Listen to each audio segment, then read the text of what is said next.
অন্য কাউকে নেতা আমি মানি?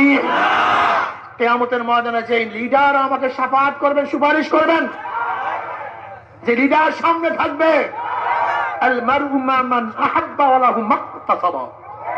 হাদিসের মধ্যে রাওয়াত, বুখারীর মধ্যে রাওয়াত আছে, আল মারউ মা মান আহাব্বা ওয়া লাহু মাকতাসাবা। দুনিয়াতে যে যাকে মহব্বত করবে কিয়ামতের ময়দানে সেটা সাথী হয়ে যাবে। যারা Karl Marx, Mao Zedong, Abraham Lincoln, Sheikh Saheb, Ziaur Rahman এরশাদ, শেখ হাসিনা, খালেদা জিয়া, তারেক, অমুক, জয়, যাদেরকে যে লিডার মানবা, আল্লাহর কসম, আল্লাহর কসম করে বলছি, যুবকরা শোনো, ভালো মতো বুঝো, দেখবা কিয়ামতের ময়দানে লিডাররা সামনে, তোমরা যারা অনুসারী পিছনে, হাতের মধ্যে হ্যান্ডকাপ, পায়ের মধ্যে হ্যান্ডকাপ, লিডারের হাতের মধ্যে হ্যান্ডকাপ, পায়ের মধ্যে হ্যান্ডকাপ, আর তোমরা পিছনে পিছনে।